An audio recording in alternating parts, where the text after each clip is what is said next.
The operator of the crippled Fukushima Daiichi nuclear plant says it will run out of storage space for debris as it decommissions the facility.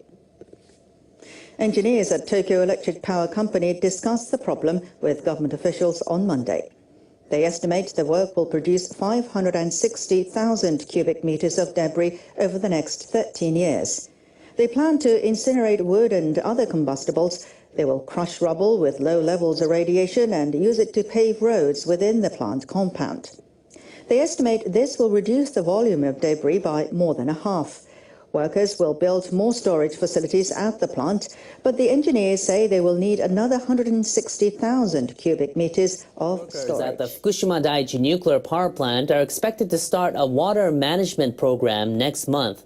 The plan aims to reduce the buildup of contaminated water at the plant. The head of a federation of Japanese fishermen has consented to the plan, but is demanding the government assume responsibility for possible damage to the fishing industry caused by rumors about radiation levels. The bioaccumulation in the food chain that we really need to worry about. Some people might try to dismiss this as not important because the ocean is so big, the radioactivity will dilute, but the bioaccumulation is what reverses that process, and we sit at the top of the food chain. Right. Now, I know, sometime back we talked, and you were telling me about efforts, volunteer groups who are putting together monitoring stations, both for air and water, but also looking for things like cesium in the fish. What's the status of that? Well, the Fukushima Fallout Awareness Network is one of the great coalitions happening in North America, and they're really urging the U.S. Food and Drug Administration to take this issue seriously, to put official federal monitoring at a much higher alert level on the food that's, coming from the ocean, that's even being imported from Japan, because our regulations are much weaker than Japan's. Japan allows for 100 becquerels per kilogram of radioactive cesium in food. Beyond that, it's considered unfit for human consumption. Incredibly, in the U.S., the standard is 1,200 becquerels per kilogram. So we easily could be importing Japanese contaminated food into the United States. Whoa. And is this Japanese contaminated food that is too radioactive for Japan, so they're exporting it? You're talking about seafood? All food, even crops that are being grown, not just in Fukushima Prefecture, but in adjacent prefectures. Things like rice? Yes, you name it. I mean, I've checked the International Atomic Energy Agency website from time to time to see the list grow of the various foods that are being contaminated in Japan, and at certain different levels. Now, this is what could be and what the levels are. What is actually being measured? You have, hey, this group of 15 people in Portland, Oregon just discovered, in this restaurant, salmon that kicks a Geiger counter at this point. Is there anything like that? I think it's still in the initial stages to try to set up those kind of systems. I mean, it's even been forced on the people of Japan to do their own food analysis because their government, which is in bed with the nuclear industry, isn't doing anywhere near an adequate job. So officials from the government and plant operator Tokyo Electric Power Company have already won the consent of fishery cooperatives in the region. Plant workers will pump water out of the ground before it seeps into reactor buildings and gets contaminated with radioactive substances.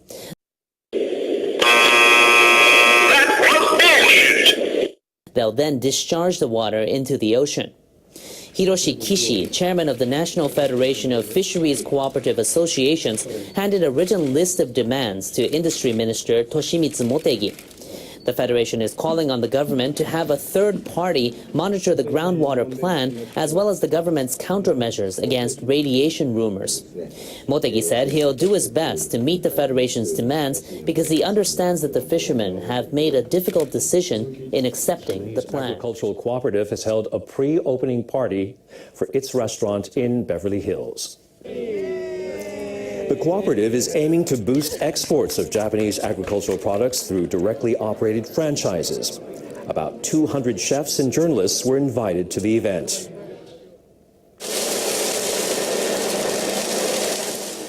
They tasted grilled beef from Miyazaki Prefecture and koshihikari rice in the form of sushi and other dishes.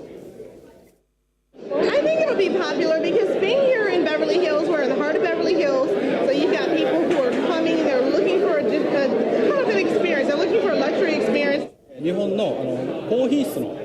We want to develop overseas markets for Japanese food by providing opportunities for foreign customers to learn about the taste of high-quality Japanese products. The cooperative already has a restaurant in Hong Kong. It plans to open 8 more in the coming year in Europe and Southeast Asia.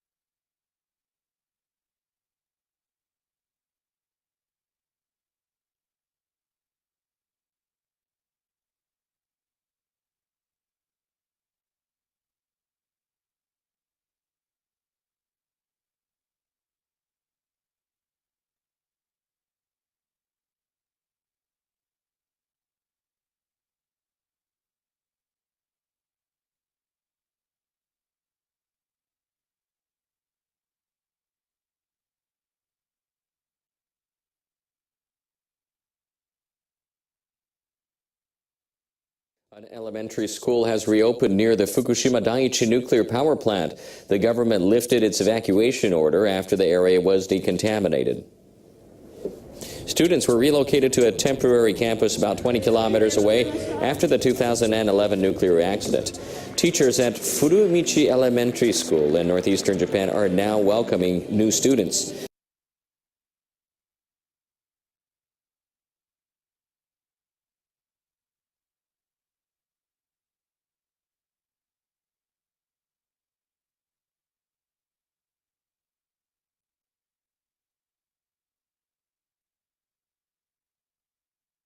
About 60 classmates, parents, and local residents took part in the ceremony. Let's start new school life together at this Furumichi Elementary School. I'm worried about radiation levels.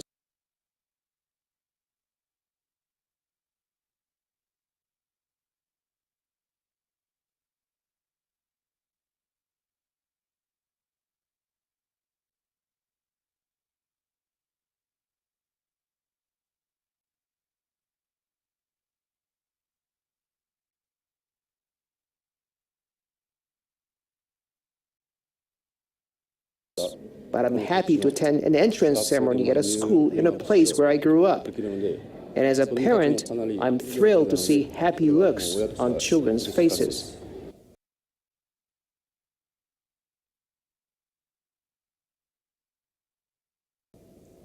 Officials say enrollment has dropped by 1/3. Some moved to other schools near where they now live. 60% of students will spend about an hour traveling to school by bus as their families continue to live outside the Miyakoji district. From Iran and 6 world powers believe they may be closing in on a deal on the Iranian nuclear program. They're hoping to make enough progress this week to start drafting an agreement. Iranian Foreign Minister Mohammad Javad Zarif says the delegates will finish their discussions this week in Vienna.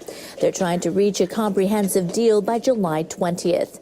A senior U.S. official said they would likely complete their talks by the deadline, but they've still got some issues to resolve. The Iranians say the major powers must respect what they call their right to enrich uranium for peaceful purposes, but such activity can have both civilian and military uses.